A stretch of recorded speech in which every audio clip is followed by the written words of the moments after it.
Sejam muito bem-vindos ao nosso podcast Pode Falar Enfermeiro. Eu sou Milka Lorena. Eu sou Jaiane Gomes. Somos enfermeiras e estamos aqui para apresentar para vocês um bate-papo super interessante. Hoje o tema é urgência e emergência e a nossa convidada super especial é referência no assunto. E eu quero saber se vocês vão descobrir através da nossa apresentação. Bora lá. Vamos apresentar. Ela é enfermeira formada pela Universidade Federal do Ceará. Residência de enfermagem em saúde da criança pelo IMIP. Mestrado e doutorado em saúde da criança e do adolescente pela UFPE. Docente da disciplina de saúde da criança do Departamento de Enfermagem da UFPE.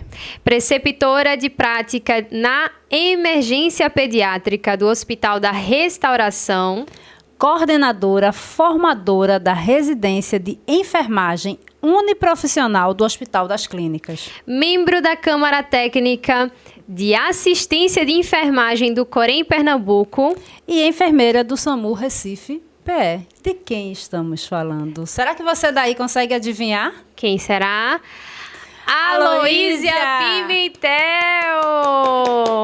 Seja bem-vinda! Eu só quero fazer uma retificação. O SAMU eu saí, né? Em 2019, eu pedi a exoneração da prefeitura, porque quando eu passei no concurso da Universidade Federal, né, dedicação exclusiva, você não pode ter outro vínculo, eu tive que pedir a exoneração. Mas foram 16 anos, né, no SAMU, que eu sempre digo que é o melhor do Brasil. Olha aí. E fazendo atendimento pré-hospitalar de excelência de alto nível, porque o SAMU Recife, ele é de alto nível. Então, assim, foi um momento de escolha que foi muito difícil, né? Sair de uma atividade que eu sempre tive muito prazer em fazer durante 16 anos da minha vida, onde eu aprendi muito, onde eu cresci muito profissionalmente e onde hoje eu ainda estou, de certa forma, com um pezinho lá, porque eu tenho um projeto de extensão junto com o programa SAMU na escola que eles têm, treinando e capacitando professores da rede básica de ensino da Prefeitura do Recife, né, da cidade do Recife, em primeiros socorros. Então, foi um jeito que eu tive de continuar ainda participando de atividade no SAMU, fazendo esse projeto de extensão em parceria com eles, né? O UFPE, Departamento de Enfermagem, e SAMU Recife. Não perdeu a conexão, né? Não perdi a conexão, não teria como. Então, para a gente é uma honra recebê-la, né, no nosso podcast de enfermagem. E a gente vai realmente querer saber de você algumas questões, como, por exemplo, por que a enfermagem? Como a enfermagem entrou na sua vida? Eu sempre tive dentro de mim essa conexão de cuidar, do cuidar. E era uma coisa que eu sempre trouxe comigo. Então, eu sabia desde sempre, não me pergunte como nem porquê, de que eu seria um dia profissional da área de saúde. E quando chegou esse momento de definição, de fazer vestibular, né, para a área, então imagina isso há 30 anos atrás, né? Sou formada há 30 anos, então muito antes, lá na década, início de década, final do década 80, início dos anos 90, né, tendo que fazer essa decisão, fui fazer vestibular para medicina, não passei, e aí minha nota dava para entrar em enfermagem, aí eu fiz aquilo, disse, eu vou ver como é, se eu não gostar, eu vou tentar novamente medicina. Só que quando eu comecei o curso, mesmo sendo aquelas disciplinas básicas, né, anatomia, fisiologia, eu fui me identificando e fui dizendo, eu vou ficar por aqui, vou esperar entrar na área, nas disciplinas, já nas cadeiras, como a gente chamava na época, do profissional. E aí, quando eu fiz fundamentos de enfermagem no 4º período, que foi essa aproximação do primeiro contato com o ambiente hospitalar, com o paciente, ali eu me apaixonei completamente. Eu disse, pronto, não saio mais daqui. E deixei para lá essa questão de medicina, não sentia mais a menor vontade em fazer, porque eu tinha encontrado ali muita vontade no meu coração de continuar. E aí eu continuei e não me arrependo nem um minuto da minha vida de ter continuado e ter ficado na enfermagem. Muito bom ouvir isso, porque a gente escuta muito a frase, né, de que todo enfermeiro é um É um médico frustrado. É um médico frustrado. Então, assim, ouvir isso é maravilhoso, né? É saber que realmente somos enfermeiros por uma questão de identificação, uma questão de escolha consciente. Isso. Né? E outra coisa que às vezes me chateia, que de vez em quando eu escuto isso. De vez em quando alguém chega assim para mim, não meus colegas, nem quem é da área, nem quem já me conhece, mas às vezes é uma pessoa que começou a fazer parte da minha vida agora, ou que não é da área, né, de saúde, e faz assim: alô, tu é tão inteligente, por que tu não fez medicina? Antigamente isso me irritava muito. Hoje, com a maturidade, você vai envelhecendo, você só faz sorrir, e aí você diz: porque eu não senti a menor vontade de fazer e porque eu me encontrei onde eu estou, que foi na enfermagem. Então, eu não sou uma enfermeira frustrada. Então, tire isso em sua cabeça. Se tem enfermeiros frustrados, é problema desses enfermeiros frustrados. Eu não sou, de jeito nenhum. E a gente quer saber, né? Antes de você adentrar, né, na urgência e emergência, existiu outra área que você chegou a exercer, se identificar? Foi paixão à primeira vista, urgência e emergência já era o seu caminho? Olha, desde a época da faculdade, da minha graduação, eu já sabia que eu queria alta complexidade. Sempre me identifiquei. Então, fundamentos de enfermagem, aquela aproximação, quando chegou no 5º período, veio clínica médica, né, clínica médico-cirúrgico, como era há alguns anos atrás, e eu sempre gostei, e foi quando eu presenciei, enquanto aluno de 5º período, uma parada cardiorrespiratória numa enfermaria. E toda aquela adrenalina, aquilo me fez assim, o coração dizer assim: é isso que eu quero fazer. Então, desde o 5º período da faculdade, eu já sabia que queria alta complexidade, que queria trabalhar em UTI e emergência. E, ao mesmo tempo, eu também já sabia que queria ser docente, porque eu era aquela aluna chata do seminário, que quando ia apresentar seminário ou qualquer outra atividade em sala de aula, só eu queria falar. Quando a colega do lado, que era em equipe, não falava direito, me irritava, porque ela não sabia falar, não sabia explicar, eu já tomava a frente e queria explicar. Então, eu sempre gostei muito, era muito comum, às vezes, alguns colegas, né, da sala de aula e até professores diziam assim: menina, você tem o dom da oratória, viu? Você fala, a gente presta atenção. Então, desde muito cedo na faculdade, eu já me identificava muito, tanto com essa assistência direta ao paciente grave. Eu gostava da alta complexidade, emergência, UTI, assim como da docência. Eu sempre me identifiquei muito. Mas, ao mesmo tempo, eu sempre pensava assim: eu vou querer ser professora, mas antes de ser professora, eu quero aprender a ser enfermeira. Então, eu quero ser enfermeira de verdade, aprender o exercício, né, do cuidar, para depois que eu estiver segura daquilo que eu estou fazendo, eu ir para a área de ensino. Já para ter uma base, né? Já para ter uma base, né? Eu já tinha isso na minha cabeça desde a graduação. Então, esses desafios, geralmente muitos alunos entram na faculdade, não sabem o que quer, vê uma área, outra, e acaba se identificando já depois de formado, depois que começa a entrar na assistência. E agora, né, eu queria inclusive saber de você, né, como você vê hoje, né, o enfermeiro emergencista, o perfil, né, atual desses profissionais. Mudou muita coisa da época que você se formou para cá? Você vê melhora? Você vê uma necessidade, né, de aperfeiçoamento desses profissionais? Fala um pouquinho para a gente sobre essa questão. Olha, você comparar hoje a atuação de enfermeiros dentro das emergências com o que a gente tinha há 30 anos atrás é completamente diferente. Em que sentido, tá? Hoje é uma das áreas onde a gente tem mais autonomia. Hoje é uma das áreas onde a gente tem, inclusive a partir de resoluções do nosso Conselho Federal, a autonomia para realizar alguns procedimentos avançados que há 30 anos atrás não se concebia a ideia de enfermeiro estar fazendo.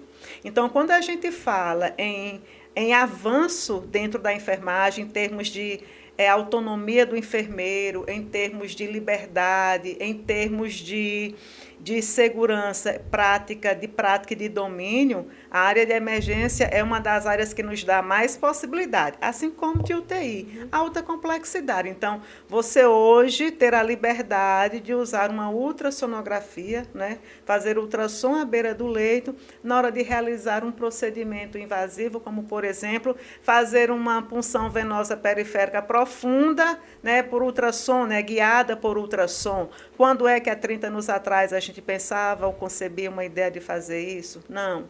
Tá? Então, a gente não tinha essa autonomia e nem tinha, de certa forma, essa brecha nas resoluções, porque os nossos conselhos também não nos davam, né, essa liberdade. E hoje nós temos o Conselho Federal, ele nos dando muito essa possibilidade de atuação. Então, o enfermeiro de hoje que atua nessa área, ele acaba tendo a oportunidade de realizar muitos procedimentos avançados que há 30 anos atrás a gente não realizava. Então, realizar uma punção de uma intraóssea, fazer a intubação através da máscara laríngea, não é? Você utilizar o ultrassom não só para fazer a punção venosa profunda, mas às vezes também para constatar, avaliar a bexiga de paciente, para ver se tem ou não indicação de passar a sonda vesical de demora. Hoje em dia já começando a se utilizar ultrassonografia para ver posição de sonda nasogástrica. Então, hoje é uma área que nós temos muita oportunidade de realizar esses procedimentos que há 30 anos atrás não tinha. Então, você há 30 anos atrás tinha um perfil de enfermeiro de emergência que era muito diferente do perfil de hoje, porque a gente não tinha antes toda essa oportunidade de realizar esses procedimentos que tem hoje. Então, é um mundo hoje completamente diferente e mais exigente. Isso. Tá? Então, muito mais exigente. Então, eu digo muito isso. Eu venho de uma geração de enfermeiro onde a gente não tinha, há 30 anos atrás, o acesso às informações que a geração de hoje tem. Então, a gente não tinha esse acesso à internet, a gente não tinha esse acesso fácil às informações. Ou a gente estudava realmente de fato e por livros, entendeu? Ou a gente não tinha como realmente se tornar um profissional qualificado. Então, você tinha que ter essa responsabilidade e compromisso de estudar. A gente não tinha um smartphone, a gente não tinha uma biblioteca virtual de fácil acesso, como a gente tem hoje. Então, ou estudava. Então, eu venho dessa geração onde a gente pegava nos livros para estudar, onde o livro de fisiologia, o Guyton, ele era nossa Bíblia, na cabeceira do leito. Então, eu venho muito eu faço parte dessa cria dessa geração. Hoje se tem muito mais facilidade às informações, você hoje tem um acesso melhor às informações, a internet está aí, e você não tem hoje enfermeiros, muitas vezes, com esse perfil qualificado que a minha geração tem. Eu tenho muito orgulho de dizer isso. Uhum. Lógico que a gente sabe que profissionais ruins e desqualificados sempre houve e sempre vai ter e sempre vai existir. Tá? Mas quando eu comparo a minha geração, que eu posso falar aqui em inúmeros nomes, né, de enfermeiros aí que vêm dessa geração dos anos 90, onde tinha essa exigência de ter que estudar por livros, porque a gente não tinha esse acesso à internet como se tem hoje. Onde a gente vê que hoje esses profissionais, eles estão num patamar de muita satisfação com o que eles construíram ao longo desses anos todos, com o conhecimento deles, com os caminhos que eles percorreram na enfermagem, através do conhecimento, eles conquistaram muito espaço. Então, a gente vê que é uma geração que ela não é frustrada com a profissão dela, que ela é uma geração onde ela conquistou muita coisa com a profissão dela, através do conhecimento que ela teve. Então, você tem hoje uma enfermagem que muitas vezes está chegando no mercado, onde poderia chegar melhor, poderia chegar mais qualificado, devido ao acesso que tem às informações, e não está chegando. E não chega. E aí você tem, muitas vezes, hoje, colegas trabalhando nessas áreas, né, de alta complexidade, de emergência, de UTI, também, muitas vezes, presos ainda a papéis que não cabem mais. Então, enfermeiro de emergência, enfermeiro de UTI, eu falo muito de emergência porque é exigido de quem trabalha em emergência ter iniciativa, você ser produtivo, Você realmente ser um profissional capaz e competente para realizar os procedimentos que, dentro de sua responsabilidade, você pode realizar. E você ter capacidade e competência para realizar aqueles procedimentos. Tá? Então, assim, eu vejo que, apesar de todo esse crescimento, de todo esse avanço que houve para a enfermagem, para as possibilidades de realizar procedimentos e cuidados, eu ainda vejo uma enfermagem que ela ainda não consegue se firmar, que ela ainda não consegue ter ali, muitas vezes, mais aberturas e oportunidades, porque ela ainda não entendeu, ela ainda não percebeu, não se apercebeu de tudo isso que está sobre nossa responsabilidade e que pode nos fazer crescer. Então, assim, é você realmente desenvolver suas habilidades e suas competências para dar uma assistência de qualidade, não pensando da forma como muitos colegas pensam. Para que eu vou fazer isso? Vai aumentar em quanto o meu salário? Eu vou ganhar quanto para fazer isso?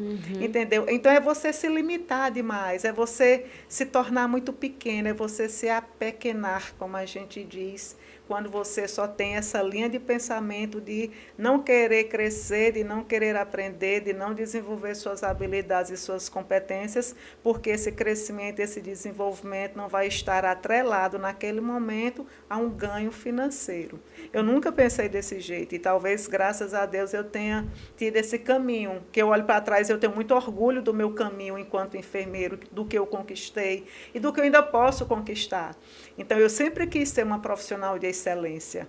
E eu sempre quis ser um profissional de excelência, não pensando só na questão financeira, mas porque eu queria ser boa naquilo que eu estava fazendo. Eu queria ser reconhecida como uma enfermeira de excelência, prestar uma assistência de enfermagem de excelência, olhar para o meu paciente, olhar para o acompanhante, olhar para a família e ver nos olhos dele reconhecimento e gratidão pela assistência de qualidade que eu prestei. E isso não estará atrelado diretamente à questão do ganho financeiro, mas do reconhecimento por prestar uma assistência de enfermagem de qualidade. Então, se para ser uma boa enfermeira eu tinha que me acabar de estudar por livros, eu ia me acabar de estudar por livros. Para ser uma boa enfermeira eu tinha que fazer uma residência, eu fiz uma residência. Eu fiz uma residência de verdade, eu não brinquei de fazer residência. Eu estudei muito e estudo muito até hoje. Sim. Eu não consigo imaginar no enfermeiro ser bom no que faz, sem ele realmente não ser um profissional que ele estude. Ele tem que estudar, ele tem que se atualizar. Você vê essa facilidade que hoje, como você acabou de falar, né? Antes tinha, e ali no livro, né? Fazer essa pesquisa, abrir esse livro, ia para a biblioteca, juntava esses grupos, né? Pegava um caderninho para fazer essas anotações. Essa facilidade que hoje esse grupo tem, né, nesse momento, seria um maior empecilho para que essa geração nova da enfermagem que vem surgindo faça isso com a melhor excelência?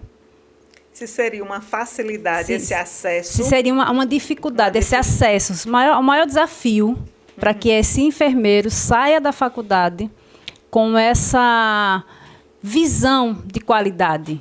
Será que essa facilidade de conhecimento, de ter tudo aqui que eu não sei, mas qualquer coisa dificulta? Eu posso pesquisar, eu tenho acesso à informação em segundos. Para que eu vou me preocupar em pesquisar isso agora, se mais na frente eu posso vir escalas, aqui? Então, isso seria uma maior dificuldade para essa formação com qualidade. Não era para ser. Se ele tem esse comportamento de achar que pode deixar para depois, porque ele vai ter a facilidade de acesso à informação, ele está sendo medíocre. Exato. Ele está sendo muito pequeno, né? Porque ele tem que pensar que, já que eu tenho acesso a essa informação agora, eu vou aproveitar. E outra coisa, né? Às vezes, nesse processo de formação, não adianta você ter só essa facilidade se você não tiver ali, muitas vezes, quem te ensine, que te mostre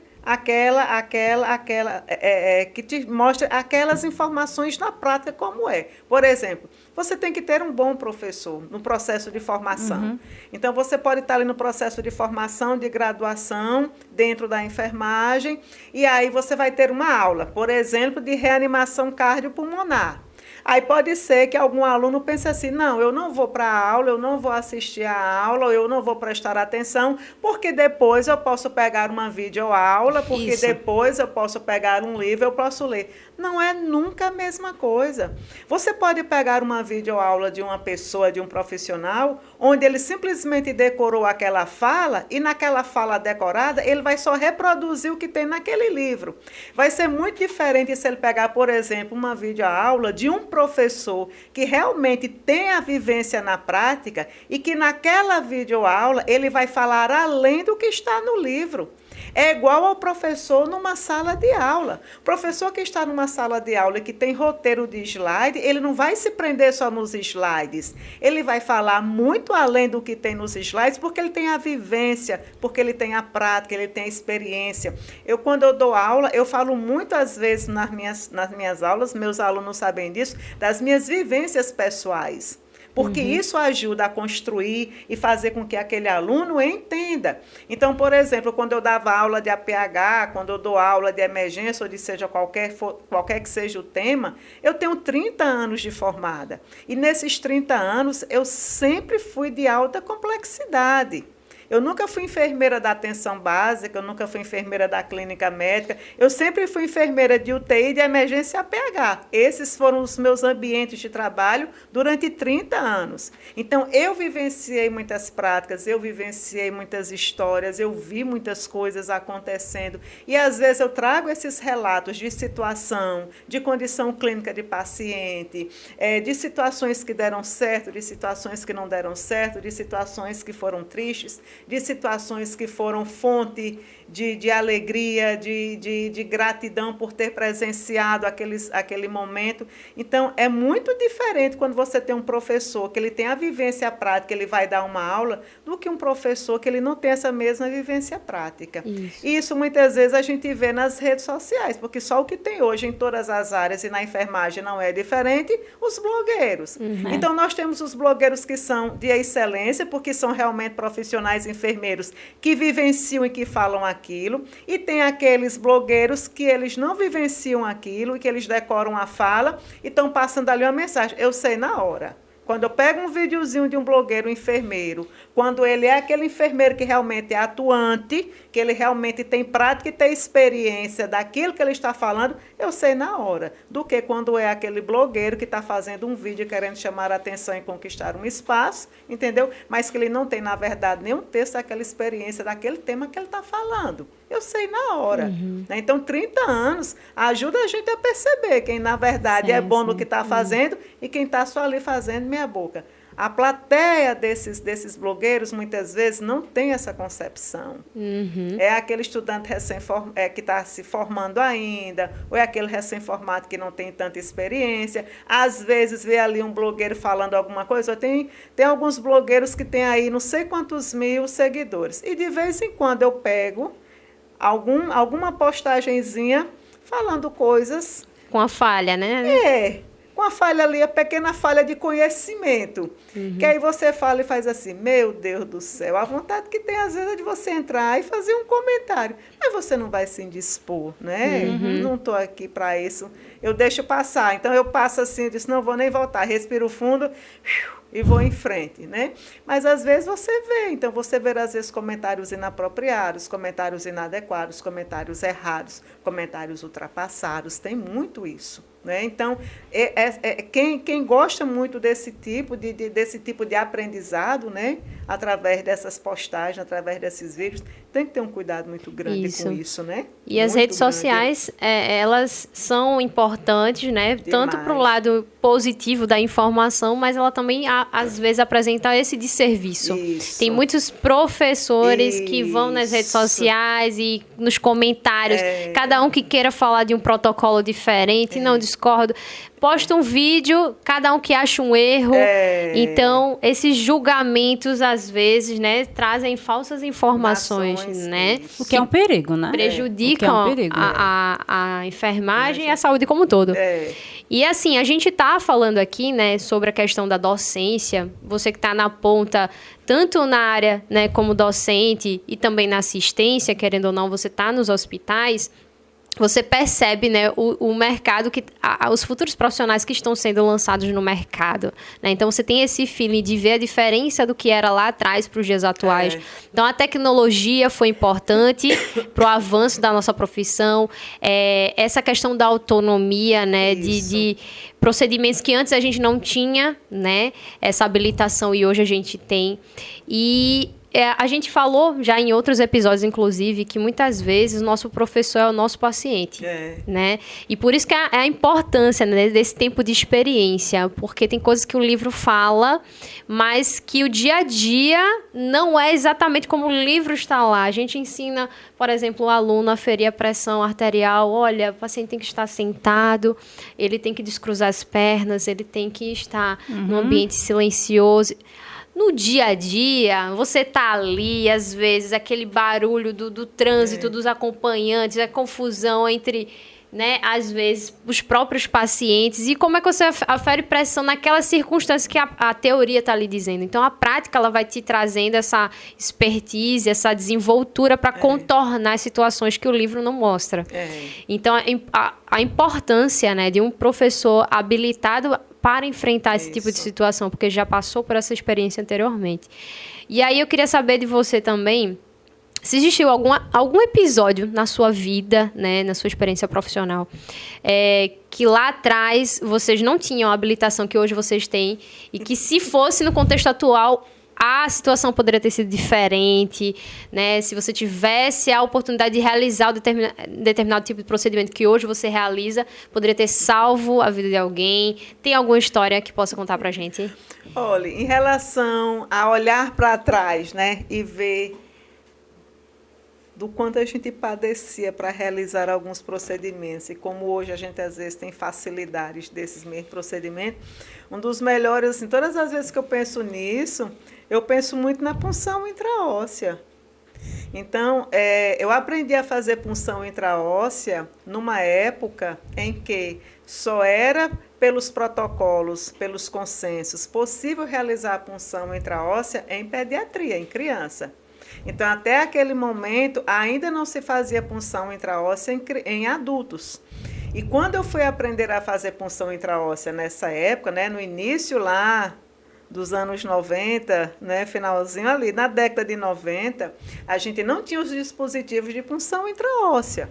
Então, como foi que eu aprendi e como foi que eu tive a oportunidade de fazer punção intraóssea numa situação de emergência pediátrica, com criança, fazendo punção intraóssea, com agulha 40x12, ou com agulha 40x16 e com seringa, onde a gente adaptava e, através de força bruta, fazer essa punção intraóssea, né? Lógico, em situação de emergência, com criança com nível de consciência rebaixado, quando eu tive a oportunidade de fazer minha primeira punção intraóssea lá nos anos 90, foi numa criança de 1 ano de idade mais ou menos, numa situação de reanimação, onde não se conseguia acesso venoso, e eu já tinha sido treinada, né, pelo PAUS, para fazer a punção intraóssea com a agulha 40x12 ou 40x16 e com a seringa, e lá fui fazer a tentativa, né? E é sofredor. Então, hoje em dia, não se tem mais a concepção de se fazer punção intraóssea dessa forma. Mas há 30 anos atrás era assim que a gente fazia. Eu estou falando de 30 anos atrás. Né? E numa época em que punção intraóssea mal se ouvia falar. Isso. Porque só se fazia em criança. Aqui, na realidade do Brasil, era essa. Não é? E aí, depois, com o avanço dos estudos e começando a se estudar de todos os benefícios da punção intraóssea, foi que, se eu não me engano, a partir de 2005, a American Heart Association, né, que é a grande instituição americana, organizadora dos protocolos de reanimação e de outros protocolos também, ela começou a falar do benefício de punção intraóssea em adulto, né? E pesquisas começaram a fazer e dispositivos começaram a ser inventados e aperfeiçoados, e é o que a gente tem hoje, né? Já sendo feito de forma mais comum, mais rotineira no dia a dia. Então, um dia desse, por exemplo, eu cheguei no Hospital da Restauração, estava uma criança lá grave, e estava com uma criança com dispositivo de punção intraóssea que a equipe do SAMU de Jaboatão tinha colocado. E eu fiquei tão feliz quando eu vi, e aí eu mostrando para os alunos, conversando para os alunos, né? Eu disse, gente, era tão diferente há 30 anos atrás isso aqui. Então, assim, hoje a gente começa... Agora você vê o tempo, né? Então, depois de não sei quantos anos, hoje em dia que se fala muito de punção intraóssea. Quando alguns anos atrás não se falava. E existia essa dificuldade em fazer. A maioria dos profissionais não era treinado. A gente não tinha uma resolução que dizia que podia fazer. Então, a gente não tinha nada que dizia que podia, nem que não podia. Hoje, nós temos as resoluções do Conselho Federal dizendo que o enfermeiro pode, sim, fazer a punção intraóssea, lógico, desde que treinado e habilitado, tá? Assim como cateterismo umbilical em recém-nascido. Desde que treinado e habilitado, o enfermeiro pode fazer, né? Assim como a toracocentese de alívio, né? A punção torácica de alívio, a gente também pode fazer, né? A intubação com a máscara laríngea. Então, hoje em dia, nós temos esses procedimentos regularizados através das resoluções que a gente pode fazer e que, algum tempo atrás, a gente não podia fazer, não é? E que poderiam ter sido feitos, e que poderia ter feito a diferença, alguns anos atrás, em determinadas situações, não é? Eu sempre fui um profissional que eu sempre tive muita autonomia. Eu sempre tive, assim, uma relação... Quem me conhece e convive comigo sabe que eu sou urso duro de roer, assim. Eu não sou de levar desaforo para casa, digamos assim. Eu compro a briga mesmo e, às vezes, sempre fui de comprar briga pelo paciente. E talvez por esse meu jeito de ser, de brigar, de falar, de não aceitar, de questionar, eu sempre acabei tendo oportunidades, às vezes, de fazer algumas coisas, de realizar alguns procedimentos e me dar bem com a equipe médica e conseguir resolver, às vezes, algumas situações, que às vezes eu prefiro nem falar aqui, mas que naquele momento resolveu, ajudou, tirou o paciente daquela condição que às vezes ele estava, né, em condição de morte, ali um procedimento que você faz consegue tirar daquela condição ruim e ele sair daquele momento de risco que ele estava. E a gente fala muito que o conhecimento ele é libertador. É muito diferente quando o profissional ele conversa de igual para igual com outras categorias. Coisa que quando a pessoa ela não tem o conhecimento, ela simplesmente baixa a cabeça e aceita. Então, quando a gente tem um profissional nesse perfil, né, a gente tem muitos avanços na questão da autonomia da nossa categoria, inclusive.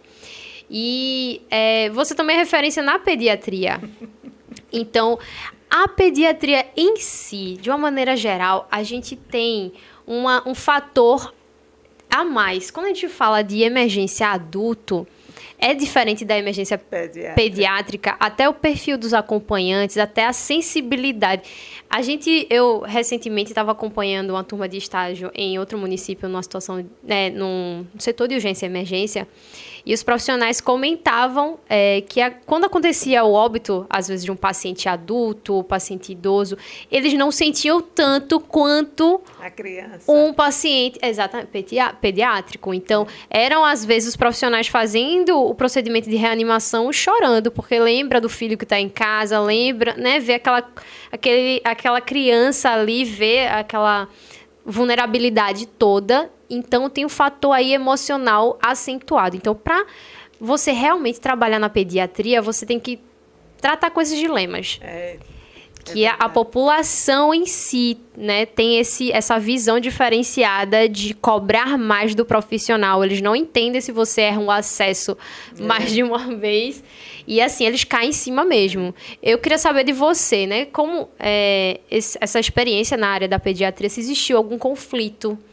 E não entendendo, no caso, os acompanhantes não entendendo o que estava se passando e você conseguiu contornar. Existiu algum momento de confronto, algo do tipo, ou nunca aconteceu? Foi super... Nunca aconteceu. Sabe por quê?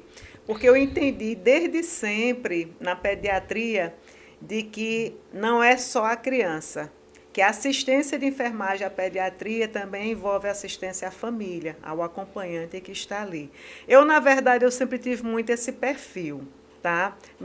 Minha vida toda eu sempre trabalhei com criança e com adulto, tá? Quando eu saí da faculdade, que eu me formei na Universidade Federal do Ceará, que eu vim para cá, para Recife, eu vim logo no mês seguinte, assim que eu me formei, eu ia me casar. E, na época, meu noivo morava aqui, não adiantava eu ficar em Fortaleza. Então, eu me formei e vim para cá, porque eu sabia que minha vida ia ser aqui, porque o meu noivo, na época, morava aqui. e minha vida ia ser em Recife. Então, quando eu cheguei aqui, eu fui atrás de emprego, eu sempre sabia, eu quero trabalhar em UTI e emergência. E quando eu fui trabalhar realmente, a primeira opção que eu consegui, naquela época a gente fazia uma prova escrita, foi na UTI pediátrica do Hospital Português. Então, eu tomei um susto, porque eu queria trabalhar em UTI, mas eu não imaginava trabalhar com criança. Eu não passava na minha cabeça trabalhar na pediatria. E quando o meu primeiro emprego foi dentro de uma UTI pediátrica de dia e numa emergência cardiológica com adulto à noite, eu me encantei com o mundo da pediatria. E já nesse primeiro emprego eu percebi de como era forte a convivência ali com o pai, com a mãe, com o acompanhante. E eu entendi desde os primeiros plantões em que era importante você ter essa família ali junto. Então, desde muito sempre, todas as vezes, até hoje, às vezes quando eu estou com os alunos da emergência pediátrica, eles vão fazer qualquer procedimento, eu sempre digo, vamos, converse com a criança, se ela tiver entendimento, e converse com a mãe, sempre explique para a mãe. E eu nunca passei por essa situação de ter que realizar um procedimento ou algum cuidado e aí a família não entender. E a família não aceitar. Então, ela sempre entendeu que era preciso, aquele procedimento estava sendo feito porque era necessário. E eu acho que quando você já prepara a família antes, já fala das possibilidades, ela fica mais tranquila nesse sentido. É lógico que nenhuma mãe gosta de ver, por exemplo, em alguns procedimentos, como é a punção venosa, seu filho ser furado 2, 3, 4, 5 vezes. Tanto é que a gente na pediatria, justamente para não ter esse tipo de confronto, quando faz 2, 3 punções que a gente não consegue, a gente já dá um tempo. Mãe, a gente vai dar um tempinho. A gente já fez aqui 3 tentativas, está ruim, está chorando, é doloroso, vamos deixar ficar calmo, tranquilo, daqui a pouco a gente tenta de novo. E às vezes até, dependendo do qual é a medicação e qual é o tratamento, se existir a possibilidade de fazer aquela medicação por uma via intramuscular, por uma via oral, a gente conversa com a equipe. Mas quem trabalha com pediatria tem muito esse olhar, tem muito esse zelo de quando percebe que algum procedimento não está dando certo, dá um tempinho, conversa com o pai ou conversa com a mãe, com o acompanhante, dá um tempo para aquela criança, para não deixar aquele momento ainda mais doloroso e traumatizante do que já está sendo. Eu nunca vivenciei, não, realmente, de verdade, nenhuma situação assim de confronto com família. Já ouvi colegas falando da dificuldade, às vezes, de alguma mãe, de algum pai, mas eu, particularmente, não. Eu acho que você está falando, eu estava aqui pensando, eu estou trabalhando recentemente numa emergência pediátrica e faz toda a diferença quando a gente, antes de fazer o procedimento, chama o acompanhante, a mãe, a pessoa que está com a criança, olha, a gente vai fazer isso, é assim, vai doer, vai incomodar. E aí ela já fica assim, está ouvindo, filho, olha, ajude. Então, é um diferencial realmente. É uma coisa que se você tivesse olhar realmente, de entender que eu tenho uma criança, que muitas das vezes é um bebê. Não tem como você explicar para o bebê, uma criança de 2 anos, de 3 anos. Às vezes você tem até uma criança de 7, 10 anos, você explica, mas ela está tão apavorada que ela olha para a mãe assim, e agora? Mas se você focar no acompanhante, você já ganha a confiança dele. Exatamente. Isso é muito importante. Já é uma pessoa do seu lado também, inclusive. Isso, ele te ajuda, né? E pensando nisso, assim, o que, na sua visão, toda essa sua experiência, né, esse tempo todo já dentro da emergência, o que é que, nesse momento, nos dias atuais, não pode faltar de jeito nenhum desses profissionais que estão se formando, aí eu vou falar especificamente da enfermagem, e que querem atuar especificamente na emergência? Porque hoje a gente vê muita coisa de emergência, como você falou, nas redes sociais, né? Inclusive, a gente tem visto treinamento de pessoas, né, comuns, que não são da área de saúde, com as manobras de primeiros socorros, né? E vez ou outra a gente está vendo aí nas redes sociais, o pessoal vai lá, faz aquele, principalmente o engasgo de bebês. Né? Então, para o profissional que diz, não, me formei, quero atuar na emergência, seja pediátrica, seja adulta, o que é que não pode faltar de jeito nenhum desse profissional?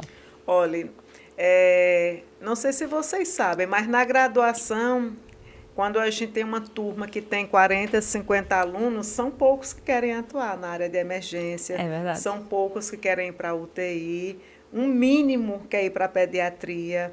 Então, são áreas que eles não são tão procuradas ainda na graduação pelos alunos. A maioria gostam de outras áreas, como atenção básica, como obstetrícia, é muito comum.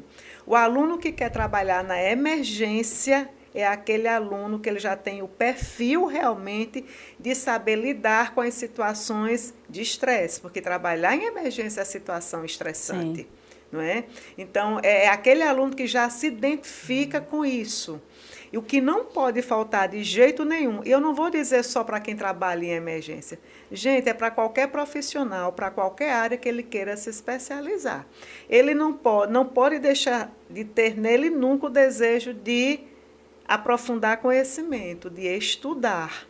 O que é que faz um enfermeiro ter autonomia? O que é que faz um enfermeiro ser bom no que ele faz? O que é que faz um enfermeiro ter segurança? É o estudo, é o conhecimento. Esse conhecimento vem de onde? De estudo, de muito estudo, de muita hora de dedicação. É isso que faz você ficar seguro, é você ter esse conhecimento e, lógico, desenvolver suas habilidades técnicas. Não adianta você ser esse poço de informação, de conhecimento científico teórico e não ter suas habilidades técnicas desenvolvidas. Então, é você se habilitar cada vez mais na prática de realizar procedimentos. Tem uma veia para puncionar? Vá puncionar. Não delegue ao técnico de enfermagem, não. Tem uma gasometria para coletar lá na emergência? Vá colher aquela gasometria. Tá certo? Então, qualquer procedimento que for de sua responsabilidade fazer, você ir lá fazer e executar para você desenvolver essas habilidades. Então, o que não pode faltar no enfermeiro de hoje de uma emergência, ele não ter essa habilidade técnica de realizar procedimentos desenvolvidos. E lembrando sempre que essa habilidade técnica ela tem que estar atrelada ao conhecimento teórico. Você tem que saber fazer, você tem que ter a habilidade técnica de saber fazer o procedimento e saber por que está fazendo. Tá? É como às vezes eu estou coletando gasometria com os alunos da graduação na emergência. Vamos coletar a gasometria. Coletamos a gasometria, fizemos o procedimento, que não é fácil. Coletar gasometria em criança, principalmente criança chocada, não é fácil. Chega o resultado. Eu vou colocar o resultado ali no prontuário, eu vou mostrar para o médico. Não!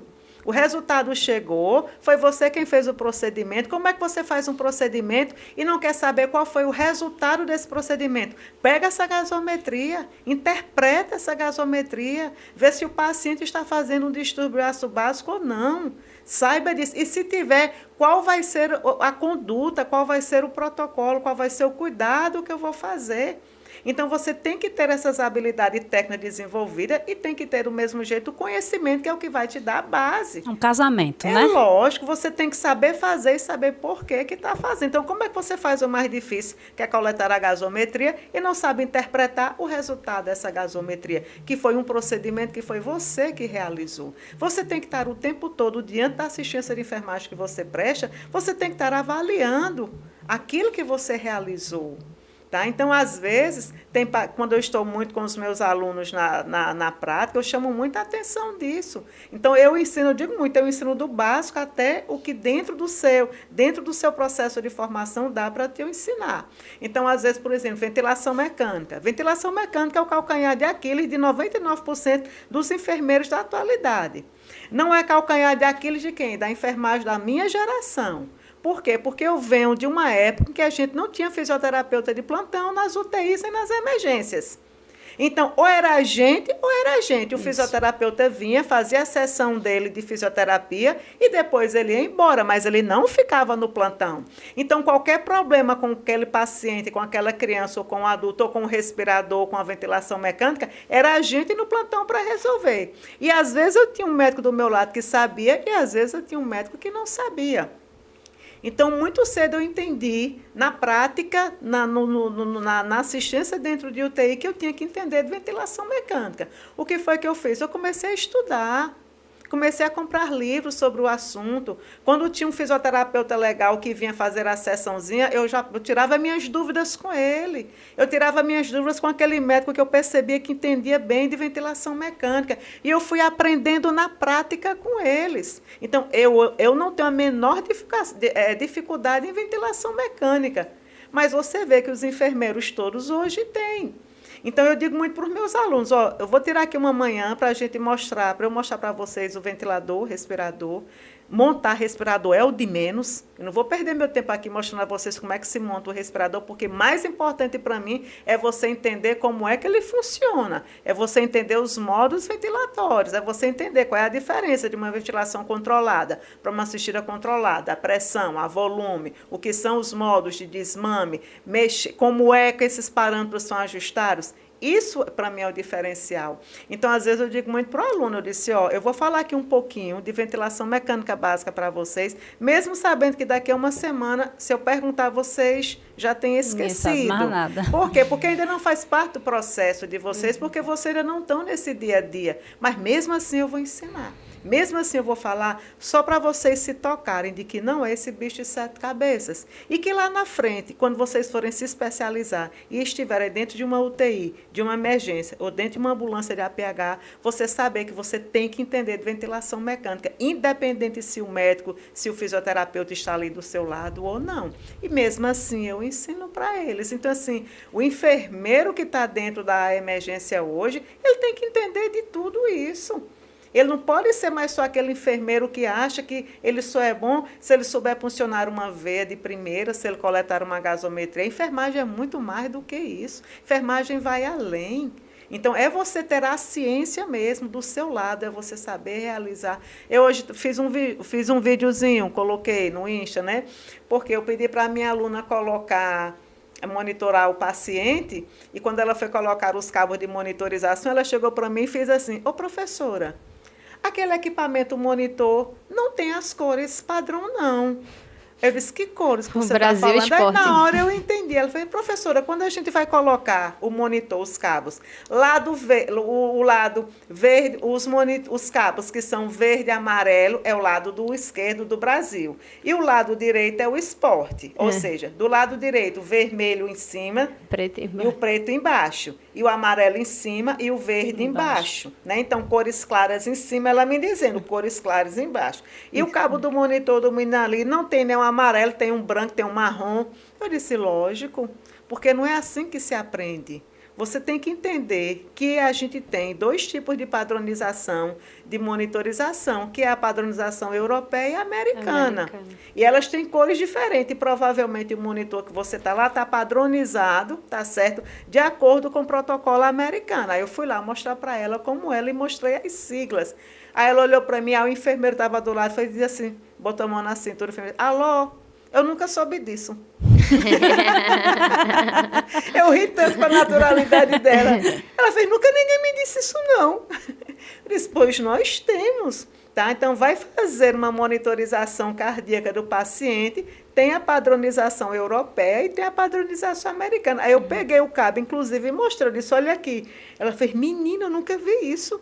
Aí, de um lado, vem mostrando quais são as cores, como você colocar, se for a padronização americana, e do outro lado, a europeia. Gente, isso é coisa de anos, de décadas atrás. E você tem enfermeiro hoje em dia que não sabe. E que talvez esteja atuando na emergência. Exatamente. Sim. Então, nós temos muito esses perfis variados, porque é como, às vezes, ter naquela emergência, não o enfermeiro que tem perfil de emergência, o enfermeiro que tem o perfil de emergência, ele é bom.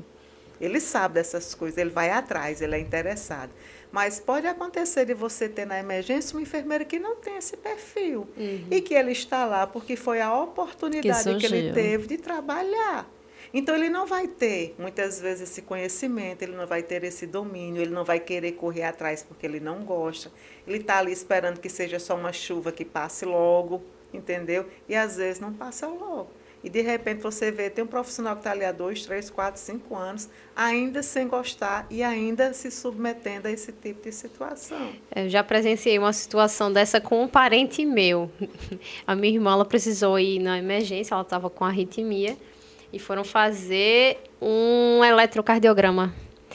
E ali eu não me identifiquei como da área de saúde, porque eu costumo não me identificar, porque às vezes a recepção não é legal. Eu também faço do mesmo jeito. Não. Eu chego lá paisana mesmo, eu converso, né? Às vezes percebem pela conversa que a gente é da área de saúde, mas assim, quando ela foi fazer, eu vi que, né, os cabos estavam errados. Trocados. E aí eu fiquei, meu Deus, falo ou não falo? Porque eu não queria, né, consertar algo de um profissional que está trabalhando ali. Aí eu na hora só fiz sugerir, não, mas esse daqui não era do lado esquerdo, não. Aí ela, não, e ainda teimou dizendo que não. Aí depois fez uma vez. Aí ela disse, menina, como essa máquina é inteligente, ela denuncia, não é que tá errado. Aí ela foi lá e trocou, dizendo que é a máquina que disse. Aí eu, tá certo, né? Eu não sei de nada, né? Não sou... Aí... eu fiquei, né, nessa situação. Quantas pessoas fazem um eletrocardiograma errado e passam desapercebido porque não são da área de saúde? Meu Deus, que prejuízo. Uma pessoa que não tem um perfil dentro de uma emergência. Exatamente. É perigoso demais. E saber, né, que é importante ter o conhecimento técnico, científico e saber que é uma coisa dinâmica, né? A saúde não é uma ciência exata, onde nem sempre 2 e 2 vão ser 22. Exatamente. Os protocolos, eles vão atualizando e você tem... O tempo todo. Você não pode ser aquele profissional que parou no tempo. Exatamente. Você tem que estar sempre se atualizando. Isso Exatamente. é o diferencial de um emergencista bom, né? E aí, eu estava falando... a gente estava falando do perfil, né? Ela falou da questão da base, do conhecimento. É importantíssimo. É a cama, é a base. Mas eu destaco uma questão que eu percebo que um bom profissional emergencista tem, é a questão da inteligência emocional. Isso é algo que, de fato, não pode estar desvinculado, porque são situações, muitas vezes, chocantes. Que se você for um profissional que não tem perfil, você vai se impactar, você vai travar.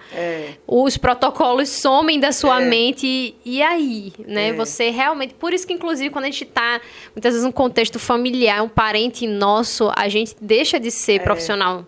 Porque a razão, ela é suplantada pela emoção. Com certeza. Então, eu acredito que também a questão da inteligência emocional, ela é fundamental para um emergencista de qualidade. Demais. Eu digo assim, eu acho que o enfermeiro, de uma forma geral, independente da área de atuação dele, porque em cada área vai ter seus desafios, né? E essa inteligência emocional, ela vai fazer parte sempre do perfil do enfermeiro, independente de qual seja a área. Porque você pode ter desafios em qualquer área de atuação que você, naquele momento, está atuando. Então, sempre vai ter, né? A gente sempre chama atenção, e principalmente das emergências, é porque, às vezes, essa inteligência emocional vai estar diante de uma situação que ela pode terminar em morte, né? Na morte do paciente. E, se for na pediatria, na morte de uma criança. Então, não existe momento assim pesar maior, porque a gente não está preparado para isso, porque a gente não tem de jeito nenhum a cultura, né, desse entendimento e de aceitação à morte de uma criança. É sempre muito doloroso. A morte, de uma forma geral, é sempre uma tragédia, independente da idade do paciente. Pergunta para o idoso se ele quer morrer, ele não quer morrer. Você está entendendo? Mas ela é impactante quando é uma criança. Então, a equipe toda sente, os acompanhantes que estão ao redor sentem, eles estão vendo o que está acontecendo. Então, às vezes, aquela situação que não dá tempo de pegar a criança e levar para uma área de estabilização para fazer o protocolo, porque a área de estabilização já está ocupada. E aí você vai fazer a reanimação ali, naquele leito, aí mesmo que você coloque os biombos de proteção e tudo, mas na hora em que a criança morre, que chega a notícia para a mãe, que ela começa a gritar, que ela começa a chorar, todos que estão ali próximos, os outros pais, as outras crianças, elas percebem o que está acontecendo e é um momento muito doloroso. Então, você vai ter que ter uma inteligência emocional para lidar agora com uma situação que é uma grande tragédia e que não tem palavra nesse mundo que conforte. E que você também vai ter que ter a inteligência emocional para saber lidar com a situação. Né? Eu digo muito isso, o processo de morte é um processo que ele é muito doloroso de aceitação. E quando a morte é de uma criança, ela é mais dolorosa ainda. Acho até que ela deveria ser colocada como uma cadeira mesmo, assim, para você trabalhar dentro das formações, porque na saúde a gente vai lidar com isso o tempo inteiro, e é difícil. E tem aquelas questões que o próprio profissional tem as suas questões pessoais em relação à questão da morte, né? A sua visão, questões religiosas e tudo mais. Então, é difícil lidar. Eu digo muito isso, às vezes, assim, os alunos às vezes perguntam assim para mim, professora, a senhora é muito experiente, a senhora sempre trabalhou muito dentro de UTI, de emergência, no APH. O que é mais difícil é ver uma criança, é ver uma mãe chorando em cima de uma criança ou a criança chorando em cima de uma mãe que morreu. E eu passei realmente já por essas situações. No APH a gente passa por essas situações de você chegar num acidente de carro, numa colisão, a criança não ter sofrido nada e os pais terem morrido. E a criança lá chorando, pedindo para a mãe acordar, para a mãe levantar, que ela ir para casa, ela quer ir para casa. Ela só tem 4 aninhos de idade. Ela ainda não tem entendimento da morte, mas ela está vendo a mãe sangrando, ela está vendo o pai sangrando, ela sabe que aconteceu alguma coisa, então ela está saculejando a mãe e o pai, pedindo que eles acordem e ir para casa. É horrível você presenciar isso. Do mesmo jeito, você chegar num atropelamento e quando você chega lá, uma criança de 9 anos de idade que foi atropelada em frente de casa, na hora que desceu da parada do ônibus para atravessar para ir para casa, ela passa aquela coisa de sair do ônibus correndo para atravessar a rua, vem um carro, pega, joga longe. Quando a gente chega, já está lá a mãe abraçada com o corpo do filho chorando. É extremamente difícil. Então, eu digo muito isso para os alunos. Eu não saberia dizer para você que momento é mais doloroso. Se é você presenciar a criança chorando a morte dos pais ou se é uma mãe chorando a morte do filho. É muito doloroso. Quem me conhece sabe, eu sou chorona nessas cenas. Eu não aguento não, filho. Não aguento não. Eu fico muito emocionada. Aquilo me passa, fica no meu juízo, aquela cena ainda durante muito tempo. Se eu estiver em casa, às vezes, eu recordar da cena, eu ainda fico muito emocionada, eu sinto a dor daquele pai, a dor daquela mãe, a dor daquela criança, você fica pensando, né? Eu vou contar rapidinho uma cena, que foi uma das cenas que me chamou muito, que eu fiquei muito tempo, quando eu pensava nela, eu ficava muito emocionada, de um atendimento, na época eu era enfermeira da noite, do SAMU, a gente foi para uma ocorrência numa comunidade muito pobre, numa comunidade que você via que não era nem de pobreza ali, sabe, era de miséria mesmo, num casebre de papelão, onde só morava mãe e filho. E a mãe, 44 anos de idade, e o filho, de 10 anos de idade. Então, a gente foi acionado de madrugada, porque o filho acordou com a mãe roncando, tentou acordar a mãe, não conseguiu. Ele correu e foi na porta do vizinho. Quando ele chama o vizinho, que o vizinho vai, tenta acordar, a mãe estava fazendo edema agudo de pulmão. E aí o vizinho chama o SAMU. Então, quando a gente chega, encontra o filho desesperado, pedindo que, pelo amor de Deus, a gente salvasse a mãe dele, porque ele só tinha aquela mãe de referência na vida. Ele não tinha um tio, ele não tinha um avô, ele não tinha um irmão, ele não tinha um primo, ele não tinha nada, era só ele e a mãe. Então, quando a gente entra que vê aquela cena, o desespero daquela criança, a vizinha do lado segurando na mão dele, rezando, a mãe naquela situação, então, em parada, a gente reanima, faz todo o protocolo e não sai. E aí a gente vai e diz para a criança, né, que infelizmente dentro daquela situação a gente não teve muito o que fazer, que ela faleceu. É horrível a cena. A dor daquela criança, os gritos daquela criança, aquela criança abraçada com aquela mãe, os vizinhos lá junto, aí lógico que a gente ficou e deu todas as orientações que era para dar. Mas eu saí angustiadíssima daquela ocorrência. Eu cheguei e disse, meu Deus, o que vai ser daquela criança? Eu só conseguia pensar nisso. O que vai ser de uma criança de 10 anos, que a única referência que ele tinha na vida era uma mãe que acabou de morrer? Então, são contextualizações que elas são muito difíceis. E aí, é o que eu digo sempre, em cada área sempre vai ter os momentos que são desafios. Na nossa área de emergência, os nossos desafios, muitas vezes, é esse, né? É lidar com esse tipo de situação. Né? Tem desafios que são diferentes, vão ter outros desafios também, mas esse, por exemplo, é um que vai envolver muito a questão da inteligência emocional que você falou. Né? De você não deixar se consumir com isso. É horrível, de verdade. É difícil, é pesado, você não se envolver, né? Mas realmente, se você for ao ponto de entrar nos processos realmente de luto, junto com os pacientes, você não segue. Não, é difícil. Então, essa inteligência emocional, no enfermeiro, de uma forma geral, eu acho que em qualquer área, ele sempre vai ter situações em que ele vai ter que ter essa inteligência emocional de saber lidar. Isso. Né, com a situação. Gente, hoje eu vou sair daqui assim completamente impactada com a emergência. A enfermagem dentro do cenário da emergência. Nós estamos conversando há 1 hora. Sério? Já. O tempo passa e a gente não percebe, para você ter noção, minha gente, de como o papo está assim, com vontade de não acabar. Exatamente. Esta mulher é maravilhosa, com todo esse conhecimento, essa bagagem. A gente tem muito enfermeiro de emergência muito bom, assim, muitos bons. Eu conheço muitos enfermeiros bons, de verdade, que chega a dar orgulho, né? De você dizer assim, poxa, que bacana. Eu tenho muito orgulho quando eu vejo colegas meus se sobressaindo, quando eu vejo colegas com domínio de conhecimento. Eu conheço colegas que têm assim, conhecimento ímpar e que não estão nas redes sociais. Muitos enfermeiros. Fariam a diferença muito enorme. Bons, de emergência, de UTI, que sabem muito, que sabem fazer, que sabem por quê e não estão nas redes sociais.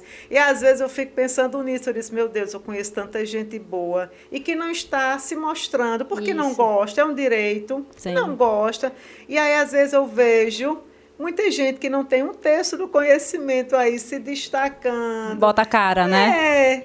Eu disse, mas minha gente, mas enfim, né? São as escolhas dos nossos colegas que não querem se mostrar, é o direito de cada um.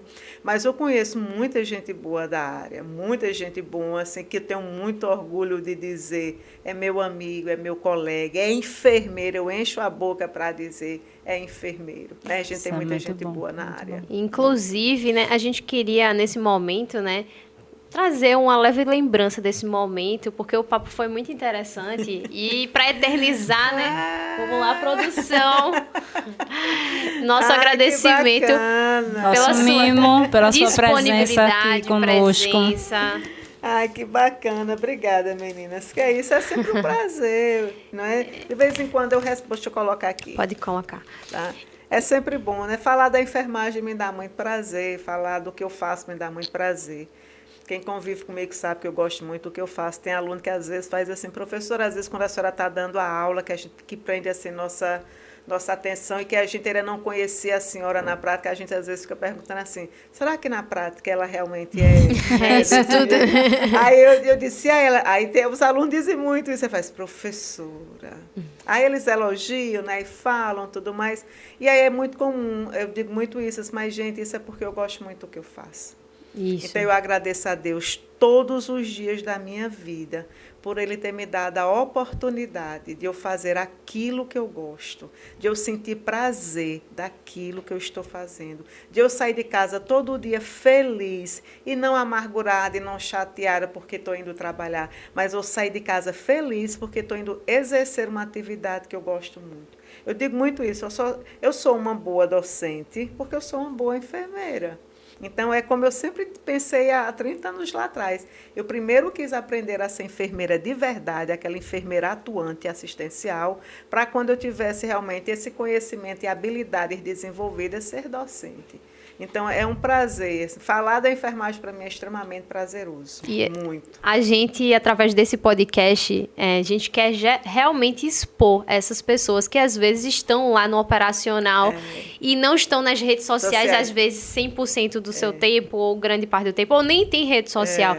Então, trazer protagonismo à enfermagem para a gente... Dá voz, né? Dá voz. É algo que foi o que motivou. É a nossa missão. Exatamente. Então, você está aí na assistência, no SAMU, na docência, essa é a sua missão. Esse podcast tem essa missão de trazer esses profissionais, fazer com que as pessoas, a população, seja ou não da enfermagem, conheçam, né? Vejam o tamanho da grandiosidade dessas pessoas. Aproveitando esse momento, a gente queria que você deixasse uma mensagem final para as pessoas que estão nos assistindo, para as pessoas que irão nos assistir e para os próximos enfermeiros que estão se formando, né, e que pensam lá no final, dizem assim, eu faço ou não faço? Emergência, eu vou ou não vou? Eu tenho um medinho. Qual a mensagem? Deixa uma mensagem para eles. Estudem. Né? É para lá, né? Isso, pode... Só estudem, tenham um compromisso, tenham um foco, porque tudo que a gente for fazer na vida da gente, seja qual for a área que a gente queira escolher, a gente tem que ter determinação, a gente tem que ter responsabilidade, a gente tem que ter compromisso. Lembrar que a gente, da área da enfermagem, está lidando com o que há de mais valor na vida de uma pessoa, que é a saúde dela. Não existe nada mais valoroso do que a nossa saúde. Então, é esse compromisso de dar uma assistência de qualidade, tá? E que vem através de estudo. Então, não faça por fazer, não faça uma especialização por fazer, não faça porque o mercado de trabalho é bom, não faça porque seu amigo vai fazer. Faça porque você se identifique e faça com compromisso, com responsabilidade e lembrando que o que dá autonomia para o enfermeiro é o conhecimento dele, que vem através de estudos. É só estudar. Né? Maravilha. Muito obrigada. Foi maravilhosa a nossa Obrigada a tarde. vocês. E a gente aprendeu muito, né? Foi uma aula realmente. E sempre que possível você, né, puder estar conosco Não, também. ela vai voltar, querida, Exatamente. porque eu vou te dizer, 1 hora, pouco demais para tanto conhecimento. Pouquíssimo, Passou nossa. rápido, né? Muito Não se rápido, a gente nem toca. sente. Por isso que é tão... Eu falo muitas vezes para os meus alunos, gente, fazer o que a gente ama, o que a gente gosta. Não é obrigação. É um prazer, prazer. sabe? É prazeroso, É você prazer. faz, você nem sente. Tanto é que eu vim para cá, eu ia de casa, trocar de roupa para me arrumar. Quem me conhece sabe que eu sou vaidosa, mas isso não vai dar tempo. E eu não vou chegar atrasada para um compromisso que eu assumi. Então, vim direto ao Hospital da Restauração, estou toda aqui, de scrub, para conversar um pouquinho com vocês. Foi porque maravilhoso. é sobre a enfermagem. Verdade. E para vocês que assistiram até agora, nosso muito obrigado por sua audiência. E esperamos vocês nos próximos episódios com mais Pode Falar Enfermeiro. Então, Não esquece de compartilhar, curtir e divulgar essa mensagem. Assistam. beijo. Tchau, tchau, gente.